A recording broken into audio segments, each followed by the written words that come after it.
오늘 기도주일 이튿날입니다. 인생을 위한 4가지 질문. 여러분 이번 기도주일 동안 이 질문에 대한 답을 찾으시길 간절히 바랍니다. 오늘 제목은 준비하고 있는가? 부제로는 책 밖으로 나오라 하는 제목으로 말씀을 준비해 보았습니다.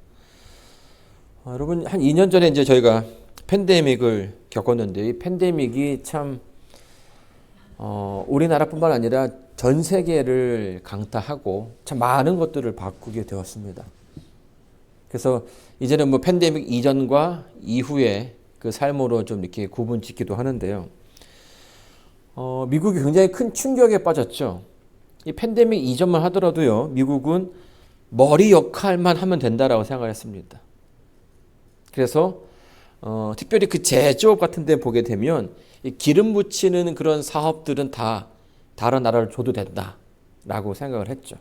그래서 제조업들이 다 어디로 갑니까? 중국으로 가고 또 이제 가난한 나라들에 갔고요. 우리는 이제 기술만 가지고 있으면 된다라고 생각을 했어요. 근데 이제 팬데믹이 터지고 나니까 문제가 생겼죠. 마스크를 구해야 되는데 마스크를 만드는 공장이 없는 거예요. 물론 있긴 했지만 이 전 미국을 다 감당할 수 있는 그런 수준이 안 됐던 것입니다.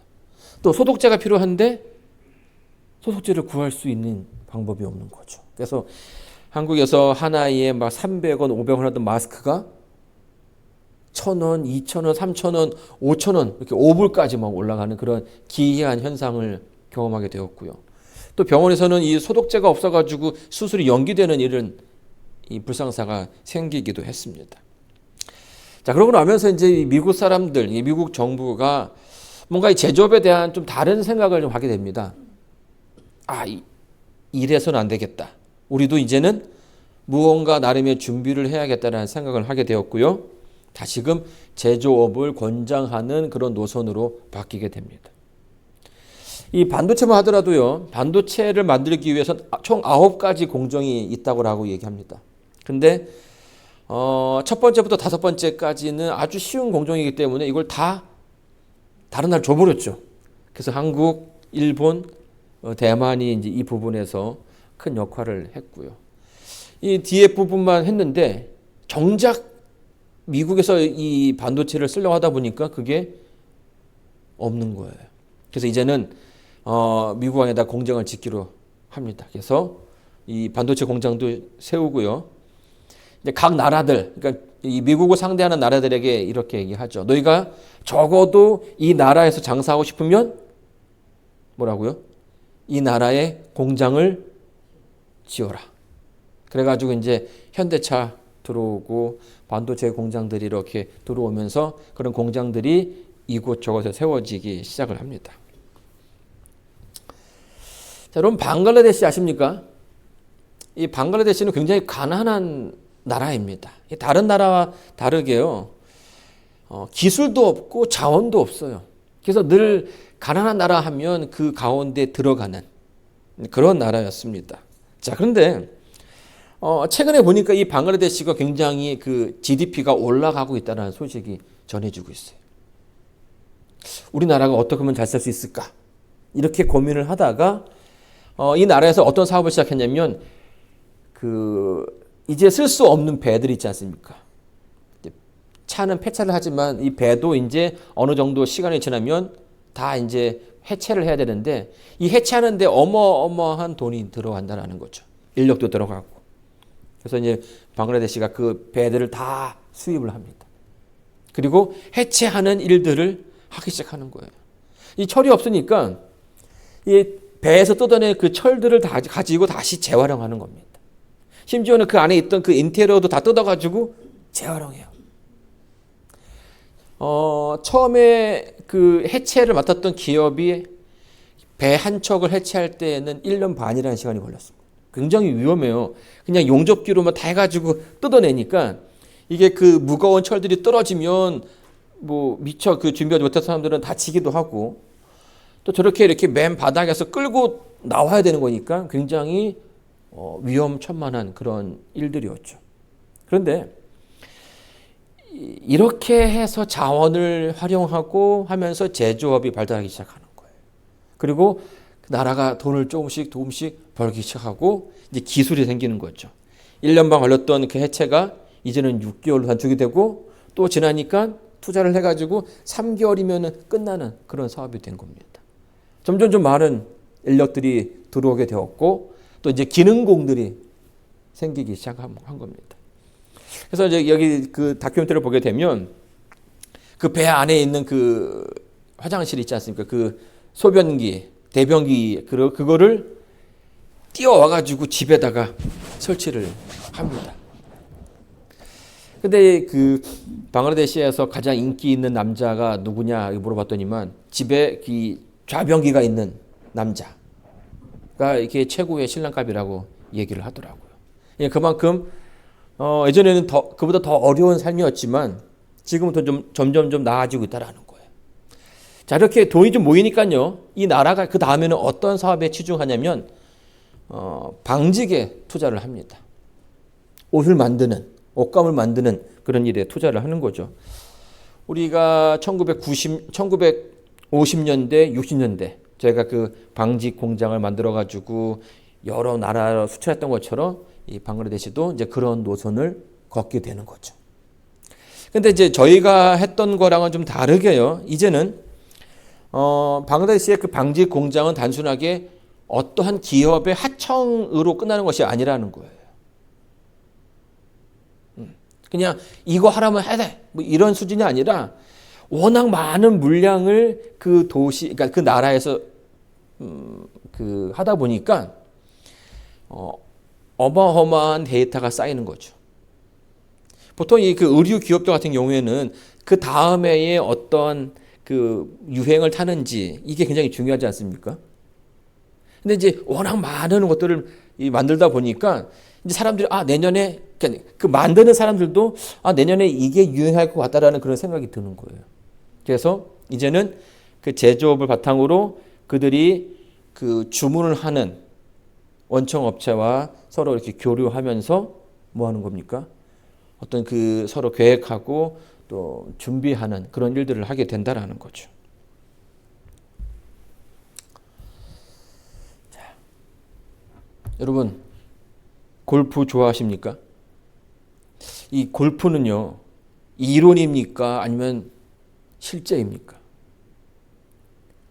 이 골프에 대한 이론들이 굉장히 많더라고요. 제가 유튜브를 보니까 막 여러 사람들이 이렇게 쳐야 된다, 저렇게 쳐야 된다 하는 그런 말들이 많은데 사실은 가장 중요한 것은 그 상황을 얼마나 잘 아는 거죠. 근데 제가 앞에서 말씀드렸던 이 두 가지 이야기는요, 이론, 머리로 알고 있는 게 전부가 아니라는 거예요. 그것이 그 지식이 그 나의 삶 속에서 체험되어지지 않으면 아무리 많은 지식을 가지고 있다 할지라도 그 나의 삶 속에서 녹아들어져 있지 않으면 아무런 소용이 없다라는 거죠. 골프를 책으로 배우면 골프가 되겠습니까? 안 된다는 거예요. 직접 나가서 쳐보고 해야 되는 것처럼. 자, 그런데요, 신앙도 여기에서 크게 다르지 않다라는 거예요. 우리의 신앙이 어떻게 시작되었는지, 어디에서부터 시작되었는지를 확인해 볼 필요가 있다는 것입니다. 우리는 신앙이 그냥 책에서 배운 것, 목사님 말씀을 통해서 배운 것, 여기에서 끝나는 것이 아니라 우리의 그 삶 속에서 직접 체험되어져야 한다는 거죠. 성경에 야곱이라는 사람이 있었습니다. 여러분, 이 야곱은 어떤 사람입니까? 여러분이 알고 있는 야곱. 속이는 자. 그렇죠? 이 야곱은 믿음의 조상 가운데 한 사람이었습니다. 그리고 아브라함과 이삭과 야곱, 이렇게 이 세 명의 이름이 한 문구로 이어질 정도로 믿음을 대표하는, 믿음을 상징하는 그런 선조였죠.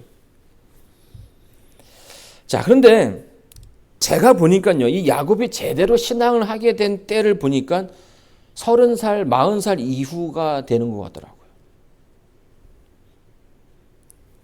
이삭이 60세 60세 이후에 쌍둥이를 낳죠. 그게 바로 형 에서와 동생 야곱이었습니다.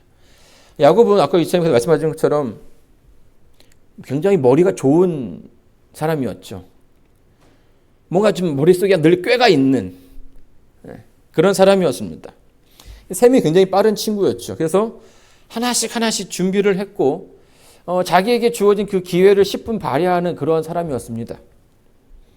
장자의 권리와 장자의 축복도 그가 아주 지능적으로 그 머리를 사용해서 형으로부터 아버지로부터 얻어내게 됩니다. 자, 그런데 모든 것을 다 계산해서 했는데 그 형을 속이는 그 가운데 그것이 이슈가 되어서 그의 그 가정은 깨지게 됩니다. 그리고 그날 야곱은 도망을 가야 했죠. 성경 말씀 창세기 28장 11절에 있는 말씀 한번 읽어보도록 하겠습니다. 우리 정선희 선생님께서 한번 읽어주시겠습니까? 한 곳에 이르러는 해가 진지라 거기서 유숙하려고 그곳에 한 돌을 취하여 베게 하고 거기 누워 자더니. 네, 감사합니다. 여러분, 참으로 처량한 신세죠. 식구들과 이별을 해야 되고요. 사랑하는 엄마를 더 이상 볼 수가 없는 암울한 그런 상황입니다. 예측하지 못했던 일들이 계속 야곱의 앞에 인생에 펼쳐지는 겁니다. 제가 보기에는 그 야곱의 인생의 처량한 그 처량함을 가장 잘 설명하는 단어가 돌베개가 아닌가 싶습니다. 그렇죠? 제가 어릴 적에도 저희 어머니가 항상 잘 때는 그 찬대에 누워서 자지 말라고 얘기했거든요. 괜히 그 찬 거 베고 자면 입 돌아간다고 굉장히 그걸 조심히 하라고 얘기를 합니다. 이 돌을 베고 잘 수밖에 없는 그런 상황, 처량하고 인생이 어떤 그 나락 바닥에 있는 거고 정말 아무것도 바랄 수 없는 그런 상황이 된 거죠. 자, 그런데 감사하게도 하나님께서 그 가운데 그에게 나타나십니다. 자, 우리 28장 13절입니다. 또 본즉 여호와께서 그 위에 서서 가라사대 나는 여호와니 너의 조부 아브라함의 하나님이요 이삭의 하나님이라 너 누운 땅을 내가 너와 네 자손에게 주리니.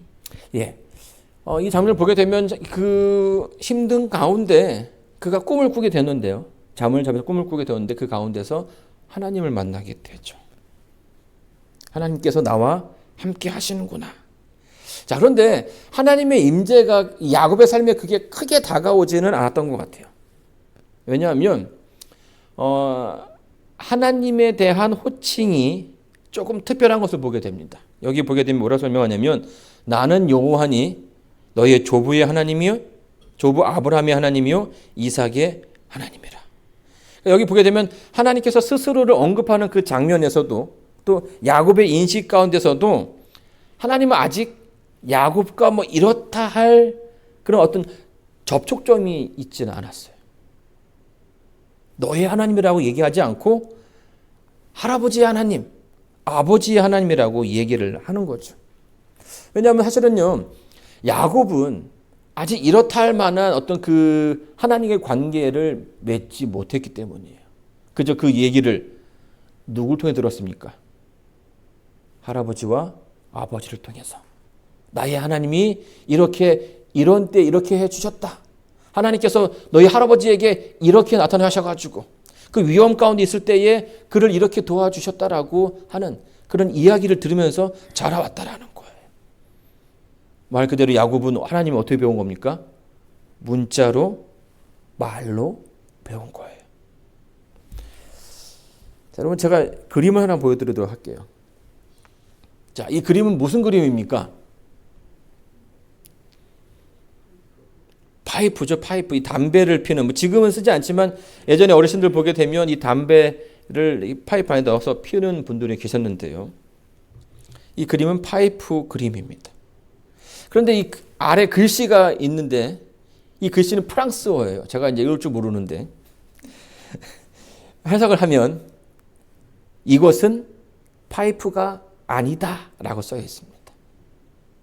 파이프 그립인데 파이프가 아니다 라고 쓴 거죠. 이 제목이 흥미롭습니다. 이 제목은 이 이미지의 반역이라는 제목이에요. 이 반역이라 하면 보통 이게 나라와 어떤 결의를 빼앗긴다라는 것, 그렇죠? 또 배반한다라는 것, 또 어떤 그 권세를 빼앗긴다는 그 의미를 가지고 있습니다. 그렇다면 이 작가는 이미지의 반역을 통해서 무언가를 빼앗으려고 했던 것일까요?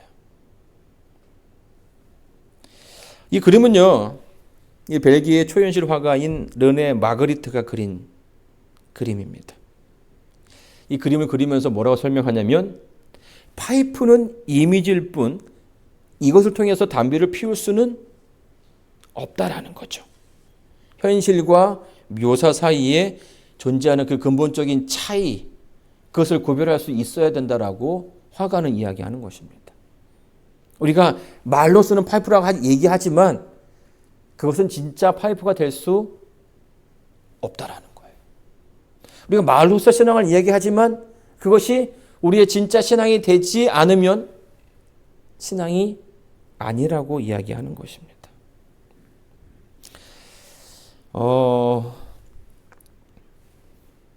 여러분, 우리가 이제 안다라고 할 때에 그냥 들은 것을 안다라고 하는 경우가 참 많이 있습니다. 특별히 요새 같은 경우에는 유튜브가 굉장히 잘 돼 있죠. 그래서 뭐 어떻게 해야 되는데 하면 물어보면 다 유튜브에 나온다라고 얘기를 해요. 그래서 유튜브를 통해서 지식을 얻습니다. 그런데 그렇게 얻은 지식에는 분명한 뭐가 있냐면 한계가 있다라는 거예요. 안다와 체험한다, 체험적으로 안다, 이 같은 안다라는 어떤 의미를 가지고 있지만 사실 이 둘은 그 사이에는 큰 공간이 존재한다라는 거죠. 여러분, 트럼프 대통령을 잘 아십니까? 전 대통령이죠. 네. 우리가 이제 안다라고 할 때에 그냥 TV에서 봐서 아는 것과 직접 만나서 아는 것과는 다른 거죠. 그래도 우리는 그냥 TV로 봐서 아는 것도 안다라고 이야기할 때가 많다라는 거예요. 그리고 그렇게 얻어진 그 지식, 이것이 내 것이라고 생각을 하고요. 그것을 내가 가지고 있다라고 생각하는 경우가 많다라는 거예요. 그런데 막상 이러한 지식을 가지고선 우리가 삶을 살아갈 때에 그것에 분명한 한계가 있음을 경험하게 되죠.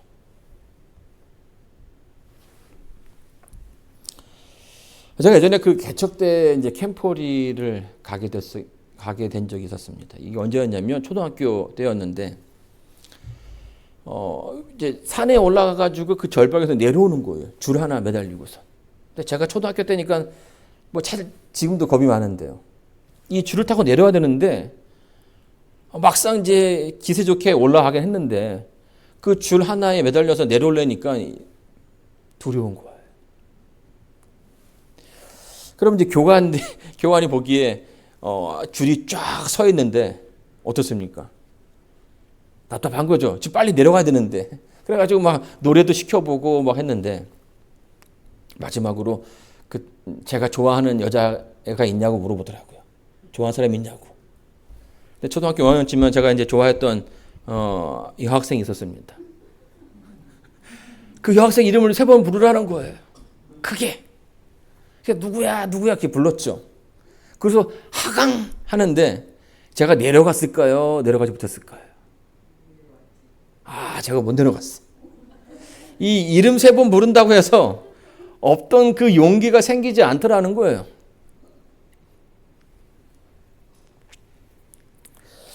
여러분, 우리가 이제 신앙생활을 하지만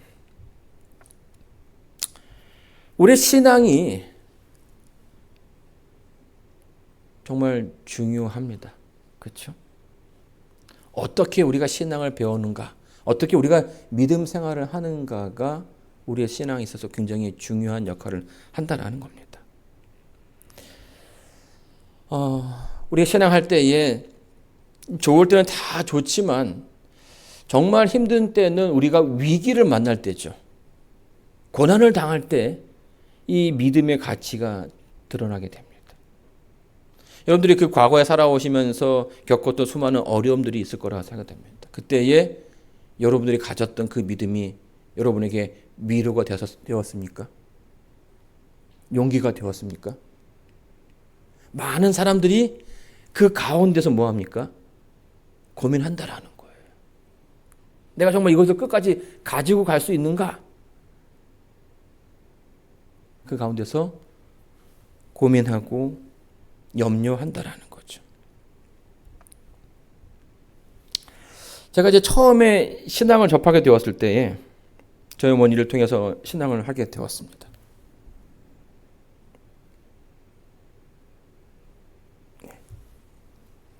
여러분, 야곱이 이제 그렇게 신앙을 하게 되었죠. 처음 신앙을 접하게 되었을 때 어머니를 통해서 하나님을 만나게 되었습니다. 근데 저희 어머니가 아주 열심히셨어요.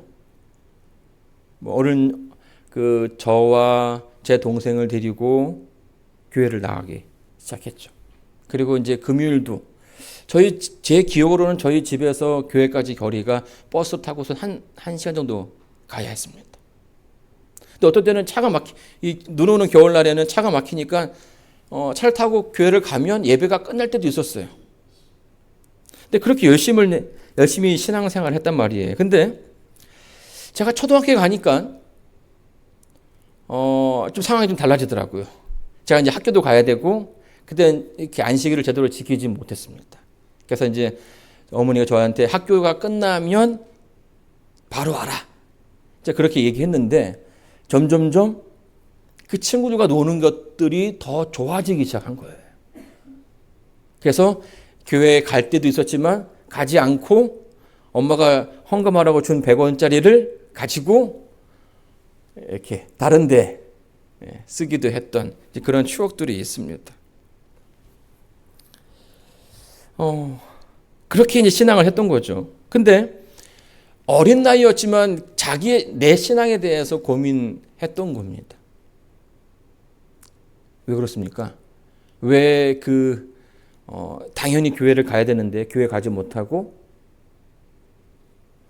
밖에서 또 친구들과 놀면서 방황을 했던 이유가 뭘까요? 그것이 나의 신앙이 아니었다라는 거예요. 어머니의 신앙이었고, 교회 가면은 그 땅콩 카라멜 하나 주니까 그거 먹기 위해서 갔던 그런 제 자신을 발견하게 되었던 거죠. 이 야곱이 지금 딱 그런 상태라는 겁니다. 하나님에 대해서 얘기를 들었지만 그게 자기의 신앙이 되지 않았다라는 거예요. 할아버지의, 아버지의 신앙이었죠. 자, 근데 이제 그 야곱이 가족을 이루고 무언가 이제 하기 시작할 때에 그에게 많은 더 어려운 시험들이 닥치게 됩니다. 성경 말씀 창세기 28장 13절 말씀을 보도록 하겠습니다. 야곱은 홀로 남았더니 어떤 사람이 날이 새도록 야곱과 씨름하다가 그 사람이 자기가 야곱을 이기지 못함을 보고 야곱의 환도뼈를 치매 야곱의 환도뼈가 그 사람과 씨름할 때에 위골되었더라. 그 사람이 가로되 날이 새려 하니 나로 가게 하라. 야곱이 가로되 당신이 내게 축복하지 아니하면 가게 하지 아니하겠나이다. 네, 감사합니다. 여러분, 야곱이요, 이제 가나안에 다시금 돌아가고자 했을 때에 그 삼촌 라반에게부터 참 열심히 봉사했지만 그럼에도 불구하고 자기의 그 열심에 대해서 대우를 받지 못했죠. 그 아내와의 그 결혼을 해서도 속임을 당하고 또 그 세경을 돈을 받는 부분에서도 공평하지 못했던 그런 대우를 많이 받게 됩니다. 그래서 어떻게 합니까? 우리 이제 다시금 돌아가자라는 결심을 하고 몰래 도망을 가게 되죠. 자, 근데 이 도망하는 것도 억울한데 지금 그 맞은편에서 누가 온다는 소식을 듣습니까? 자기 형이 어떻게 한다라는 거예요? 환영해 주러 오는 겁니까? 자기를 죽이려 온다라는 거예요. 그 옛날 자기가 그 형을 속였던 그 장면 가운데. 자, 근데 참 답답한 것은 뭐냐면 지금 그가 가지고 있는 것들이 아무런 도움이 되지 않는다라는 거예요. 평생을 머리 좋은 그 좋은 머리 믿고 살아왔는데 꾀를 내어봐도 답이 없는 것입니다. 20년 동안 열심히 일을 해가지고 부를 모았죠. 많은 재산을 모았습니다. 근데 이 부가 그 위기 가운데서 아무런 위로를 주지 못하는 거예요. 형에게 아무리 선물을 보내도 형이 그 선물을 받고선 고맙다라고 하는 그 정갈이 오지 않는 겁니다. 또 머리를 써가지고 패를 두 패로 나눕니다. 자기가 좀 덜 사랑하는 아내는 앞에 두고 자기가 좋아하는 아내는 뒤에다가 자기랑 같이 있고, 이 두 패로 나눈 이유가 뭐예요? 한 패라도 살아남아야겠다라는 생각이 드는 거죠. 그리고 그 삼촌 라반의 집에서 가져왔던 드라빔도 여전히 그에게는 아무런 소용이 없었던 겁니다. 그렇게 절망적인 상황 가운데 야복강하게 서게 되죠. 그 자석들 다 보냅니다.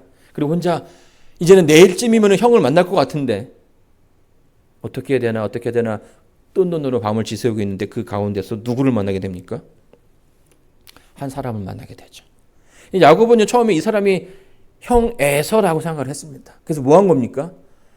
죽지 않기 위해서 자꾸선 씨름을 했던 거죠. 근데 씨름하다 보니까 이게 그냥 사람이 아니라는 사실을 깨닫게 됩니다. 누구였습니까?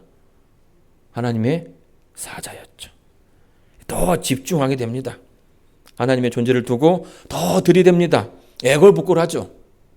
당신이 나를 축복하지 않으면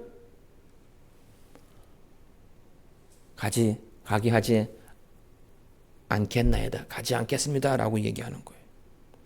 여러분, 이 가운데서 야곱은요, 그와 함께 했던 하나님, 아버지 하나님, 할아버지 하나님이 생각났던 것입니다.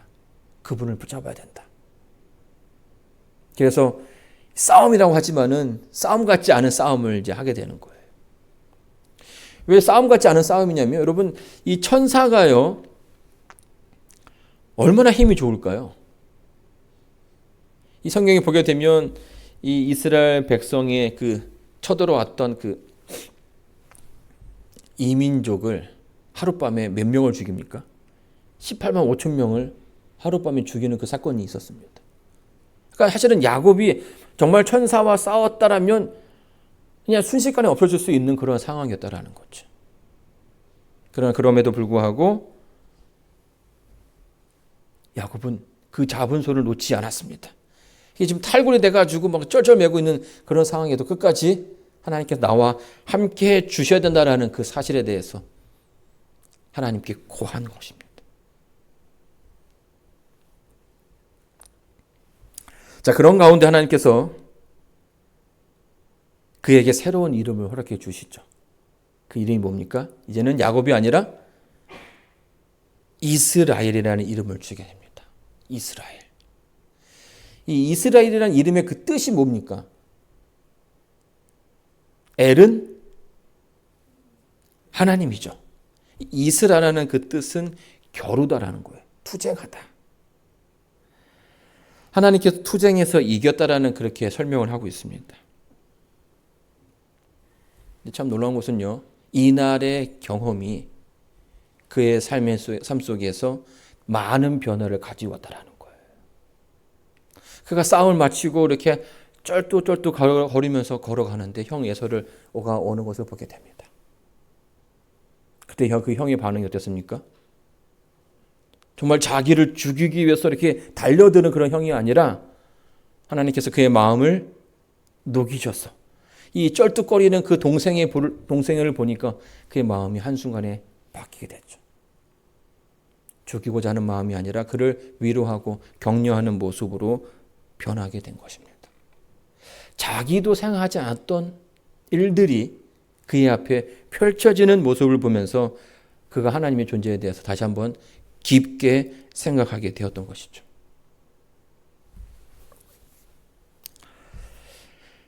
창세기 35장 3절에 보게 되면 이렇게 이야기하고 있습니다. 여러분 읽어주시겠습니까? 우리가 일어나 베델로 올라가자 나의 환난 날에 내게 응답하시며 나의 가는 길에서 나와 함께 하신 하나님께 내가 거기서 단을 쌓으려 하노라 하매. 네, 감사합니다. 여러분 여기 보게 되면요. 이제 가나안 형을 떠나서 이제 가나안에 들어갔는데 가나안에도 또 많은 이슈들이 생기게 되죠. 문제들이 생기게 됩니다. 특별히 그 자기 그 딸 디나가 또 범함을 당하게 되고요. 또 그 분노 가운데 있는 그 오빠들이 그 가나안 민족의 한 부족을 할례를 받아야 된다라고 하는 그 가운데 몰살을 시킵니다. 근데 사실 이게요. 나중에 들어온 민족들에게는 큰 위험이 될 수 있다라는 거예요. 다른 민족들이 저 사람들이 이렇게 도약을 못 삼는 그런 민족이다라고 얘기하면 자기 가족들이 설 수 있는 위치가 점점 좁아지는 거고 오히려 더 어려워질 수 있다라는 거예요. 정말 위험한 그런 순간이었죠. 자, 그런데 이때의 야곱의 반응, 또 야곱이 했던 그 말을 보게 되면 하나님에 대한 호칭이 바뀌는 것을 보게 됩니다. 이때 비로소 뭐라고 얘기합니까? 내게 응답하시며 나의 가는 길에서 나와 함께 하신 하나님.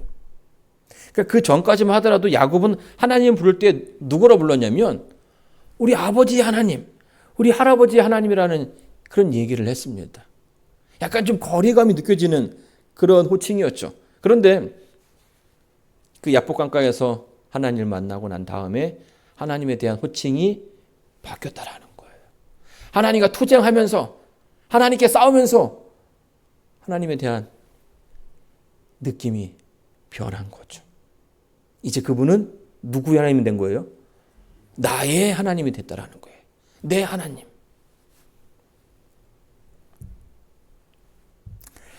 이 아동교육의 대가인 장 자크 루소가 이런 얘기를 합니다. 나는 말로서 설명하는 것을 좋아하지 않는다.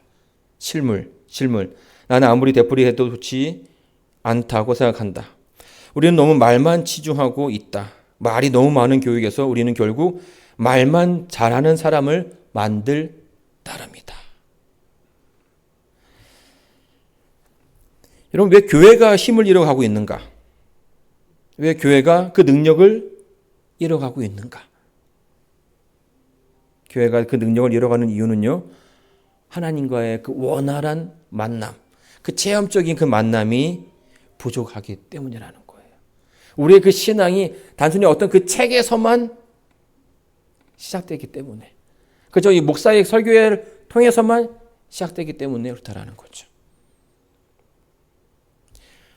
물론 책을 보고 설교를 듣는 것도 중요하지만 더 근본적인 것은 그 가운데 내가 누구를 만나야 되는 것입니까? 나의 하나님을 만나야 되는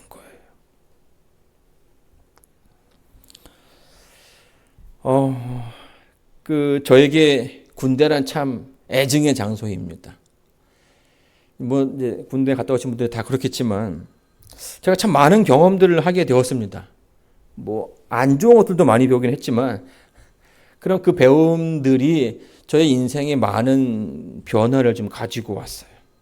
그리고 신앙에 대해서 또 어떤 제가 그동안에 가졌던 어떤 그 신앙의 어떤 그 틀들을 좀 깰 수 있는 그런 경험들이 많이 있었죠. 한 번은요, 남한의 간첩이 넘어오게 됩니다. 여러분 이때를 기억하실 거라 생각하는데요. 이 북한에서 무장 공비들을 잠수함을 태워서 보냈다라는 거예요. 그런데 정말 그러니까 2년 전에 한 번 왔었고요. 그때 강원도 쪽에 많은 부대들이 모였어요. 실제로 인명사고도 워낙 많이 났었죠. 그리고 2년 뒤에 또 한 번 잠수함이 발견이 됩니다. 그래서 제가 있던 부대가 화천에 있던 부대가 강원도로 파견을 나가게 되었어요. 그때 했던 게 뭐냐면 수색 보안 경계 근무였습니다. 계속 이 동해의 바다가 뚫리니까 거기 간첩이 있는지 없는지 낮에는 수색을 하고요. 밤에는 그 해안선을 따라서 경계 근무를 쓰는 거예요. 2주의 수색을 끝내고선 한 달간 경계 근무를 섰습니다. 그런데 제가 이제 그때 당시 제 계급이 이제 일병이었는데 바짝 긴장하는 그런 상황이죠. 또 지금 이 근무 자체가 간첩이 넘어올 수도 있다라는 그런 상황이기 때문에 굉장히 조심해야 되는 상황이거든요. 실탄이 지급되어지고 아주 위급한 그런 순간이었죠. 근데 좀 날이 더웠어요. 낮에는 수색을 하고 이렇게 밤에는 밤새서 근무를 하고 낮에 자야 되는데 이 강원도의 그 해변에서 텐트를 치고선 여름에 자는 게 얼마나 어렵겠습니까? 새벽에 자다 보면 너무 텐트 안에가 막 뜨거워집니다. 그래서 이 거의 뭐 정전 전에 그 상황이었기 때문에 보급품도 굉장히 많이 나왔거든요. 근데 그 중에 이제 김치들이 막 오는데 자고 있으면 펑펑 소리가 나는 거예요. 그게 왜 그러냐면 이 김치가 너무 더우니까 부풀어 가지고 터지는 거예요. 근데 거기서 이제 그 모래밭에서 이제 잠을 자야 했으니까 잠이 제대로 오겠습니까? 제가 또 잠이 많거든요. 근데 그러고 나서 이제 밤에 근무를 서야 되는데 계속 졸리는 거예요.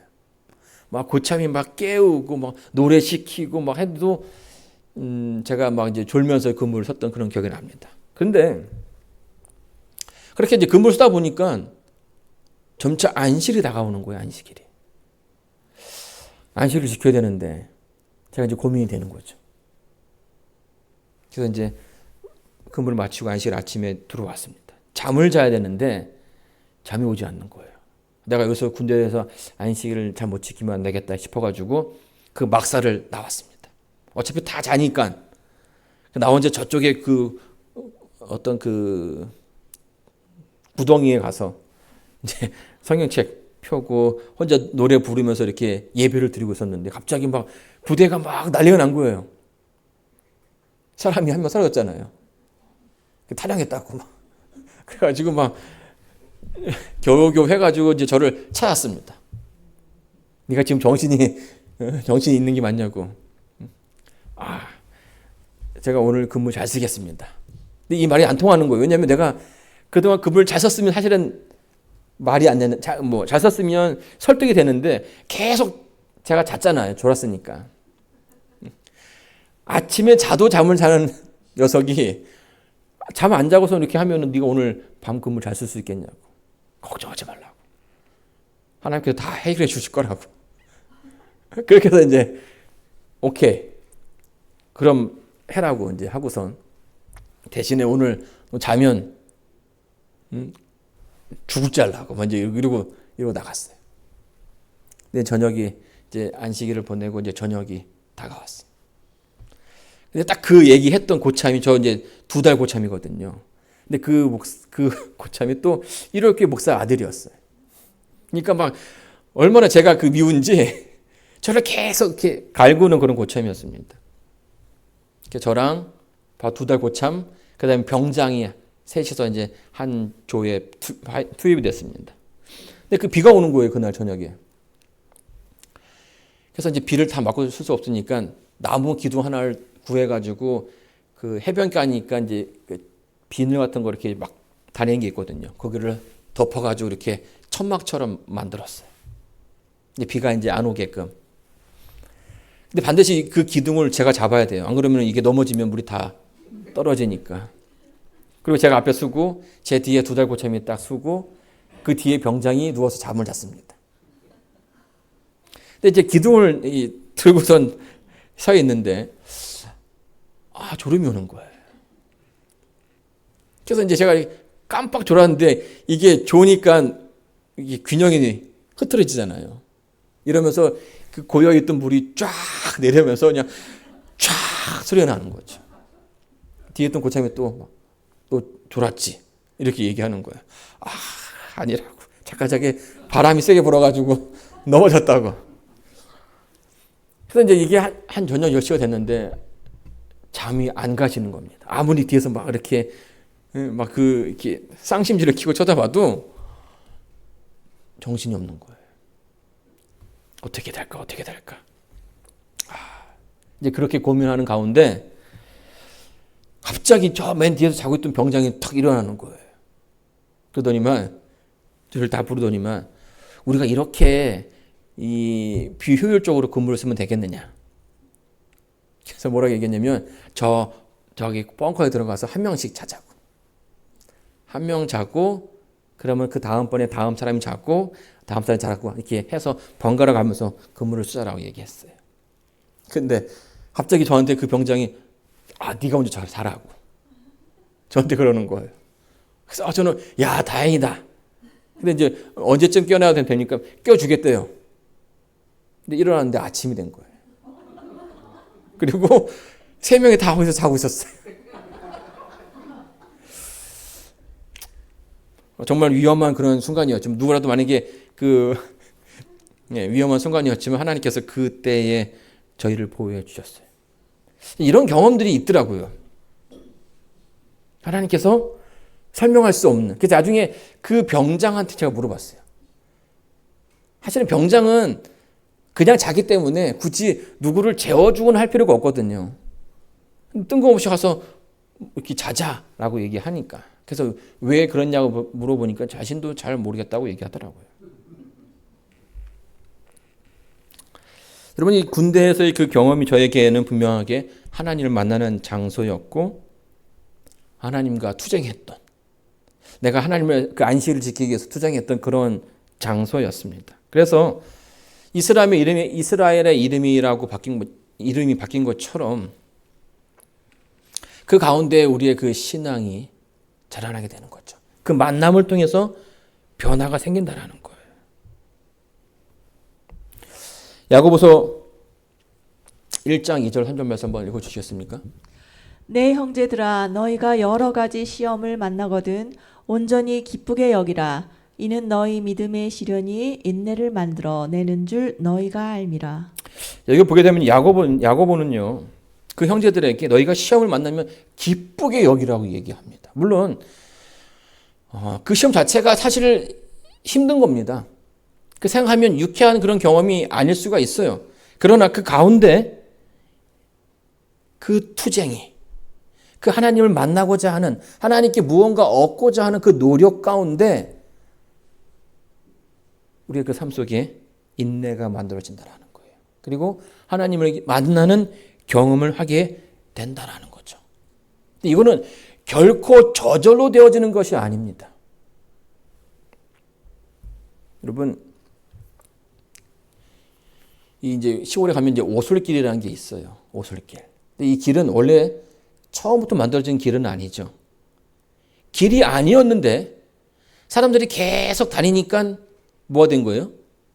길이 된 거예요. 더 많이 지나게 되면 이제 그 길이 점점점 넓어지게 되는 거죠. 여러분, 길은요, 저절로 만들어지는 게 아닙니다.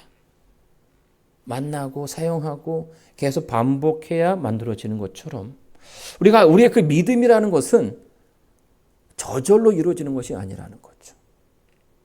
우리 삶 속에서 계속해서 누구를 만나야 됩니까? 하나님을 만나는 일들이 있어야 된다는 거예요.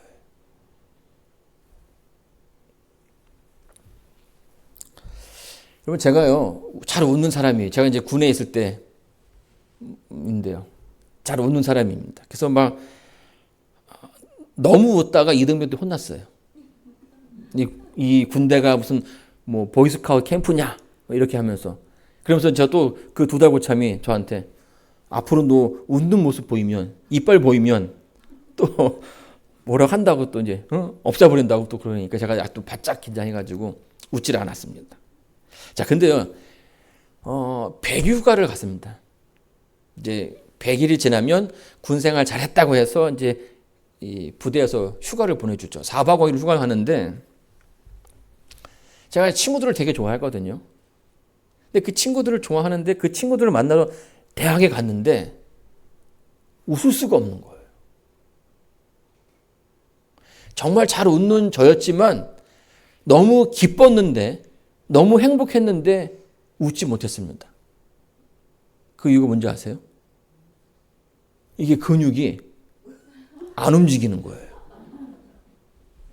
여러분, 웃는다라는 것이 그냥 이 개념으로 생각해서 쉽게 된다라고 생각하지만 이 근육도요, 사용하지 않으면 안 되는 거예요.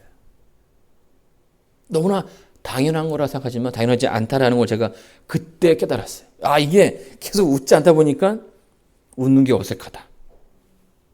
여러분, 우리의 행동은요, 단순하게 생각만으로 되지 않습니다. 그래서 뭐 해야 되는 겁니까? 노력해야 돼요. 그거를 활용해야 된다라는 거예요. 여러분, 말씀대로 사랑한다라는 것, 이것에 대한 어떤 그 개념을 여러분 이 시간 한번 좀 제대로 좀 다시 정립해 보시기를 바랍니다. 여러분, 그 마에스트로 레너스 번스타가 이런 얘기를 합니다. 이 바이올린 연주를 하는 사람한테 하루를 연습하지 않으면 내가 알고, 이틀을 연습하지 않으면 아내가 알고, 사흘을 연습하지 않으면 누가 한다고요? 청중이 한다라는 겁니다. 여러분이 이 사람이 이제 그 뉴욕 필하모니의 상임 지휘자가 되었는데 그는 끊임없이 연습을 했습니다. 이미 어느 정도의 그 반열에 올랐음에도 불구하고 하루에도 여러 시간씩 연습했다라는 거예요. 왜요? 그렇지 않으면 안 되기 때문이에요. 자기의 어떤 그 명칭, 자기를 대하는 그런 모습만으로 되는 것이 아니라는 것을 그가 안다라는 거예요. 내가 노력하고, 내가 연습하고, 내가 알아야 된다라는 거죠. 여러분, 우리 신앙도 마찬가지입니다. 우리의 믿음 결코 대충 해서 되는 것이 아니죠. 목사라고 해서 되는 게 아니에요. 여러분, 저는 목사가 되면 신앙이 더 좀 편해질 거라 생각을 했었습니다. 왜냐하면 목사님은 하나님과 좀 더 가까운 데 있지 않을까라는 생각을 했었거든요. 여러분, 목사라고 해서 믿음을, 또 성경 보는 거를, 또 기도하는 거를 게을리 해서는 안 되는 것입니다. 누가 먼저 합니까? 내가 먼저 한다라는 거예요. 목사라고 해서, 장로라고 해서 그냥 봐주는 거 없습니다. 내가 만나야 되고 내가 경험해야 되는 겁니다. 책 속에 하나님은 그냥 그 책 속에 계신 거예요. 그 하나님은 내가 직접 나의 그 삶 속에서 만나지 못하면 그 하나님은 나에게 아무런 구원을 허락해 줄 수 없는 것이에요. 그렇게 하나님 만나지 못하고 우리가 안식일을 지낸다면 우리 안식일은 피곤한 안식일이 될 수밖에 없는 것입니다. 사랑하는 성도 여러분, 하나님께서 여러분을 선택하셨어요. 여러분을 위해서 십자가에 달려 돌아가셨죠. 여러분을 위한 하나님의 그 선택. 그 때문에 우리는 하나님을 만나는 연습을 해야 됩니다. 하나님과 함께하는 연습을 해야 되고요. 하나님과 동행하는, 하나님 앞에서 기도하는 연습을 더욱 해야 된다는 것이에요. 그러다 보면 야곱이 하나님을 만났던 것처럼 우리가 하나님을 만나게 되고 우리의 그 믿음이, 우리의 그 신앙이 바뀌게 되는 것입니다. 여러분, 2023년 여러분에게 어떠한 시간이었습니까? 하나님과 늘 동행하는 그런 시간이었습니까? 아니면 내가 지금 가지고 있는 것에 만족하고 안주하는 신앙이었습니까?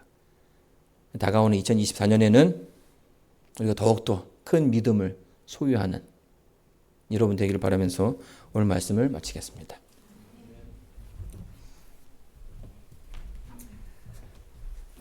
감사합니다. 자, 지금 우리 개인 기도하는 시간입니다. 오늘은 우리 특별히 한 가지만을 위해서 기도하겠습니다. 우리들의 자녀를 위해서, 다른 사람 자녀 말고 자기 자녀들을 위해서 이름을 불러가면서 간절히 기도하는 시간을 갖겠습니다. 우리 다 같이 기도하고 그다음에 찬미 부르고 그다음에 목사님께서 기도하심으로써 오늘 기도회를 마치도록 하겠습니다.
함께 일어나셔서 찬미하시겠습니다.